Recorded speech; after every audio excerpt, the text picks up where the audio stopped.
जय हिंद दोस्तों, मेरा नाम है गणेश और हम लोग पिछले वीडियो में बात किए थे कि पदार्थ किसे कहते हैं और उसकी कितनी अवस्थाएं होती है। इस वीडियो में हम इसी टॉपिक पे थोड़ा आगे बढ़ने वाले हैं कि पदार्थ की अवस्थाओं के बारे में जानने वाले हैं कि पदार्थ की जो अवस्थाएं होती है हम लोग उससे कैसे जान सकते हैं कि कौन सा ठोस है, कौन सा द्रव है, कौन सा गैस है। सबसे पहले कि पदार्थ के प्रकार कहते हैं तो 3 प्रकार के, तो कौन कौन से ठोस, द्रव और गैस होते हैं। अब हम अगर कोई व्यक्ति आकर के हम लोग को 100-150 पदार्थों को ढेर दे दे और बोले कि तीनों को बांटना है कि कौन सा ठोस है, कौन सा द्रव है और कौन सा गैस है, तो हम लोग को तो अभी तक इतना कंफर्म नहीं पता कि कौन सा ठोस है, कौन सा द्रव है, गैस है। पता कैसे करेंगे, तो इसका भी एक डेफिनेशन होता है। आइए समझते हैं डेफिनेशन को। सबसे पहला कि ठोस किसे कहते हैं। ठोस ठोस किसे कहते हैं, तो जिसमें आकार व आयतन दोनों होता है। आकार मीन्स उसका डिजाइन और आयतन मीन्स वो कितना एरिया को कवर कर रहा है।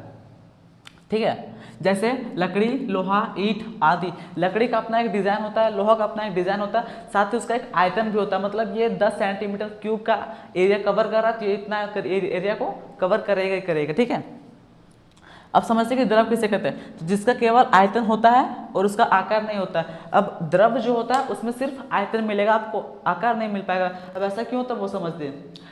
ये एक स्याही का डब्बा है, इसमें अभी जो मेरा इंक है वो इंक किस डिजाइन में हो सकता है, इसका आकार क्या है। इस डब्बे का आकार कैसा है, बेलनाकार, यहाँ तक। ठीक है, बेलनाकार है, मतलब इसके अंदर का इंक स्याही जो है उसका डिजाइन भी कैसा है, आकार बेलनाकार है। लेकिन इसको नीचे गिराने पर ये पूरा छितर पितर हो जाएगा, मतलब पूरा जमीन को फैला लेगा। लेकिन समटने पर वापस फिर ये इतना में आ जाएगा। मतलब क्या हुआ कि इसका आयतन तो फिक्स है लेकिन आकार फिक्स नहीं है।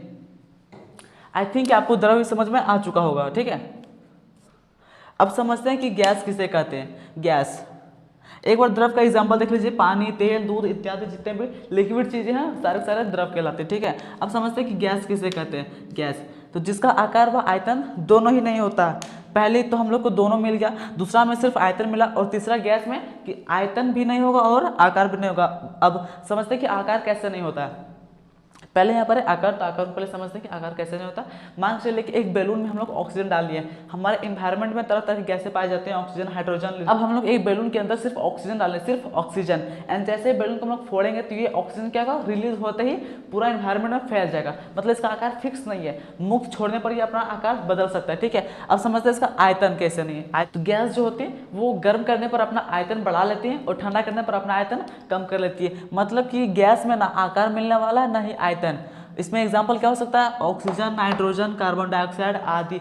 मतलब कि हम लोग एनवायरनमेंट में जितना भी आज तक हम साइंस से पढ़े गैसेस के बारे में, वो सारे गैसेस ही होते हैं।